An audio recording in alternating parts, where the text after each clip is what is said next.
1978년 9월 29일 캘리포니아 버클리. 오일 쇼크로 인한 경제 공황으로 혼란한 시기가 계속되던 1970년대의 미국. 추락한 경제는 가정의 파괴를 불러왔습니다. 이 시기에 발생한 수없는 가정 불화와 폭력은 많은 청소년들에게 영향을 끼쳤고 그들의 가출과 일탈은 사회 문제로 대두되기 시작했죠. 여기 파괴된 가정의 피해를 입은 10대의 어린 소녀가 길가를 서성이고 있습니다. 부모가 사이가 좋지 않았던 그녀는 자주 가출을 했습니다. 가출은 자신과 처지가 비슷한 다른 가출 청소년들과의 공감대 형성에 기여했고 그들과 어울리기 시작하며 이번에는 평소보다 훨씬 더 먼 곳으로 오게 되었습니다. 장기간의 가출은 10대 소녀에게 냉혹한 현실을 깨닫게 하기에 충분한 시간이었습니다. 결국 그녀는 집으로 돌아가야겠다는 결심을 하고 히치하이킹을 위해 길가에 섰습니다. 캘리포니아 버클리에서 라스베가스까지는 차량으로 8시간에서 10시간이나 걸리는 상당히 먼 거리였기 때문에 먼저 캘리포니아 코로나에 위치한 할아버지의 집에 방문할 계획이었습니다. 이래나 저래나 그녀에게 자신을 태워줄 사람이 절실한 상황이었죠. 그렇게 도로에서 서성이며 히치하이킹을 시도하니 파란색 밴이 그녀에게 다가오며 손짓했습니다. 운전자는 중년의 남성이었고 온화한 미소를 지으며 그녀에게 어디로 가냐고 물었습니다. 그녀가 도착지를 말하자 남성은 흔쾌히 동의하며 그녀를 밴에 태우려고 했죠. 그녀의 근처에서 히치하이킹을 시도하던 다른 여성도 함께 태워달라고 요청하였으나 거절당했는데 밴의 내부는 한 명이 타기엔 지나치게 넓은 공간이었기 때문에 중년의 남자를 수상히 여기며 그녀에게 절대로 혼자 타지 말 것을 경고했습니다. 그녀는 여러 번의 가출 경험을 통해 자신의 능력에 자신감이 충만했습니다. 게다가 몹시 피로한 상태였으며 이러한 그녀의 상태가 중년의 남자가 충분히 멋지고 친절하게끔 보이게 만들었죠. 결국 나이 많아 보이는 이 남자에게 무슨 일이라도 일어날까 싶었던 그녀는 차량에 탑승하여 출발하게 되었습니다. 목적지까지 얼마의 시간이 걸릴지 몰랐던 그녀는 곧 잠들어 버렸습니다. 그녀가 얼마나 오랫동안 잠들었는지는 분명하지 않지만 잠에서 깨어났을 때 목적지를 향한 길로 가고 있지 않다는 것을 느꼈죠. 그녀는 남자에게 즉시 차를 세워달라고 이야기했고 남자는 자신이 실수했다며 방향을 돌리겠다고 이야기했습니다. 다시 올바른 길로 가는 듯 했으나 남자는 화장실을 핑계로 길가에 차를 세웠고 그녀도 기지개를 펴기 위해 나왔습니다. 그리고 그녀가 풀어진 신발끈을 묶는 동안 남자는 뒤로 살금살금 다가와 그녀의 머리를 망치로 가격하여 기절시켰습니다. 그렇게 그녀를 제압한 남자는 강제로 술까지 입에 넣어 마시게 했고 근처 협곡에 인적이 드문 도로로 내려가서 밴의 뒤쪽에서 그녀를 결박했습니다. 그리고 반복적으로 성적으로 정신적 신체적 고통을 주기 시작했죠. 그녀가 정신을 차린 뒤에도 남자의 잔악한 행동은 계속되었고 반항할 수 없었던 그녀는 이 모든 것을 받아들여야만 했습니다. 그 후 꽤 오랜 시간 동안 남자는 운전대를 잡고 운전을 하다가 멈추며 그녀에게 술을 강제로 먹이고 정신을 잃으면 학대하기를 반복했습니다. 그렇게 시간이 지나고 그녀가 정신을 차렸을 때 풀어달라고 애원하자 남자는 자유를 원한다면 자유를 주겠다 라고 말하며 도끼를 가져와 그녀의 팔꿈치부터 양팔을 도끼로 제거했습니다. 그녀는 필사적으로 저항했지만 결국 양팔이 사라지는 끔찍한 고통에 정신을 잃게 됩니다. 그리고 남자는 그녀가 죽었을 것이라고 생각하여 9m나 되는 협곡 밑에 있는 배수로 파이프에 던져버렸습니다. 그렇게 미치광이 갔던 남자의 끔찍한 범죄는 비극적인 결말로 끝날 것만 같았습니다. 놀랍게도 그녀는 기적적으로 정신을 차렸습니다.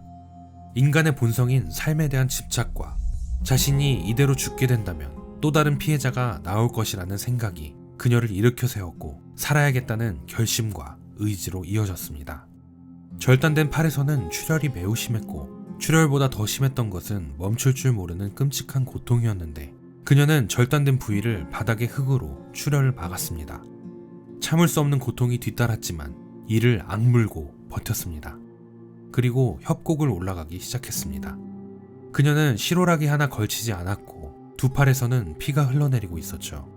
마치 지옥에서 살아 돌아온 모습이었습니다. 정신을 차렸을 때 해가 떠 있었지만 협곡을 올라오니 밤이 오고 있었고 남자는 그녀를 인적이 드문 곳에 버렸기 때문에 오고 가는 차량조차 보기 힘들었죠. 그리고 어두운 밤이 되자 아무것도 보이지 않게 되었습니다. 출혈을 줄이기 위해 팔을 심장 위로 최대한 높이 들어 도로 한복판을 하염없이 걷기 시작했습니다. 차량 한 대가 지나가고 있었지만 그녀의 끔찍한 모습을 보고 속도를 높여 달아났죠. 또다시 그녀는 목적지를 알 수 없는 도로 위를 걸어야만 했습니다.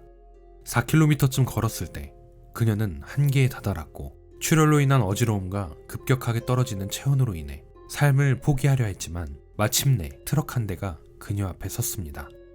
트럭에 타고 있던 2명의 여성들은 그녀를 태우며 급히 수건들로 감싸주었고 가까운 공항으로 달리며 즉시 911에 신고했습니다. 그녀를 구조해준 사람들은 팔이 없다거나 알몸일 것이라는 생각은 꿈에도 하지 못했습니다. 수영을 하다 조난을 당했을 것이라고 추정했죠. 그만큼 그녀의 끔찍한 모습은 설명하기 어려웠습니다. 병원으로 달리는 와중에도 그녀는 정신 나간 사람처럼 그 남자가 자신을 겁탈하고 죽이려 했다고 반복적으로 말했을 뿐이었습니다. 결국 응급 헬기가 도착했지만 상황은 심각했습니다. 수혈이 긴급했음에도 불구하고 정신만은 온전히 깨어 있었죠. 의사들은 그녀의 의지에 감탄했고 기적이라고 얘기했습니다. 병원에서 치료를 받으며 안정을 되찾아가던 그녀의 이름은 메리 빈센트로 경찰들에게 사건에 대한 자세한 설명과 범인에 대한 인상착의를 스케치를 통해 그려주었습니다. 이는 상당히 정확하고 세밀한 정보였는데 살아 돌아오기까지 또 다른 피해자를 만들지 않으리라는 그녀의 의지가 돋보이는 순간이었죠. 경찰들은 몽타주를 만들어 배포하고 지역 신문에도 수배 기사를 냈습니다. 그녀가 살아 돌아오리라고는 꿈에도 생각하지 못했던 범인의 행동은 전혀 조심스럽지 못했기 때문에 생각보다 손쉽게 그를 체포할 수 있었습니다. 결국 그녀를 납치하고 끔찍한 고통을 주었던 로렌스 싱글톤은 체포되어 법의 심판을 받게 되었습니다. 메리는 양팔의 보철로 제작된 인공팔을 채우고 법정에 나왔고 로렌스와 법정 공방을 시작했습니다. 로렌스는 메리가 매춘 부이고 해당 사건은 자신과 관계없는 일이라고 주장했지만 메리의 상세하고 일관된 진술과 로렌스의 이전 범죄 이력 때문에 해당 사건은 배심원들의 만장일치로 유죄 판결을 받았지만 캘리포니아주의 사법 문제로 인해 고작 징역 14년밖에 선고되지 않았습니다. 당시 재판을 진행하던 재판장은 울분을 삭히며 내가 할 수 있다면 당신을 평생 감옥에서 썩게 했을 것이다 라고 말하기도 했습니다. 메리는 로렌스를 상대로 256만 달러의 민사소송에서 승소하기까지 했지만 로렌스는 상선 선원으로 주로 일하는 일용직 노동자였으며 그의 통장 잔고에는 고작 200달러밖에 없었기 때문에 징수할 수 없었습니다. 로렌스는 교도소에서 문제를 일으키지 않고 모범수로 복역하며 시간을 단축할 수 있었고 8년 동안 복역하고 출소하게 되었지만 메리 빈센트의 사건이 너무나 끔찍한 사건이었기에 가석방이 된 이후로도 해당 사건은 전보다 더욱더 악명이 높아지게 되었죠. 가석방된 로렌스 싱글톤을 받아줄 도시는 아무 곳도 없었습니다. 당국이 그를 베이 지역의 한 마을에 정착시키려고 시도했으나 500명의 분노한 지역 시위대가 무기를 들고 그를 습격하려 해서 결국 그는 당분간 교도소 부지에 있는 트레일러에서 생활해야 했습니다. 이러한 사건들로 인해 시민들의 분노는 메리 빈센트의 지지를 받아 고문을 사용하는 범죄를 저지른 범죄자의 조기 석방을 금지하는 법안으로 이어졌고 캘리포니아 주 정부 사법체계의 관대함은 많은 사람들에게 분노를 일으켰습니다. 그를 담당했던 담당 검사인 도널드 스탈은 말했습니다. 내 생각에 그는 전혀 뉘우치지 않은 것 같다. 그는 여전히 책임을 지지 않으려 하고 기괴한 환상에 살며 매일 스스로를 용서하고 자신의 죄를 받아들이지 않고 있다. 로렌스는 분위기가 다소 누그러들자 고향인 플로리다로 돌아왔습니다. 그는 여전히 여성들을 볼 때마다 성추행을 일삼는 사람이었습니다. 그에게는 늘 성적인 욕망이 꿈틀거리고 있었고 자기 절제력이 없어 충동에 쉽게 휩싸이는 사람이었죠. 1990년에는 절도 혐의로 2번의 유죄 판결을 받았는데 10달러짜리 일회용 카메라를 훔친 혐의로 60일형을 선고받고 겨울에는 3달러짜리 모자를 훔친 혐의로 2년형을 선고받기도 했습니다. 그는 전혀 나아지지 않았습니다. 결국 1997년 플로리다주 설퍼 스프링스에 있는 자신의 집에서 새 아이의 엄마인 록산느 헤이즈를 폭행하는 것을 이웃 주민이 목격하게 되고 경찰에 신고했지만 경찰이 도착하기 전에 그녀는 죽고 말았습니다. 그녀는 홀로 아이들을 부양하는 매춘부였습니다. 이 사건으로 로렌스는 다시 법정에 서게 되고 소식을 들은 마리 빈센트가 캘리포니아에서 플로리다 법정에 참여하여 자신이 겪었던 끔찍한 범죄에 대해 성토하며 로렌스 싱글톤의 처벌을 강력하게 주장했습니다. 결국 그는 사형을 선고받았습니다.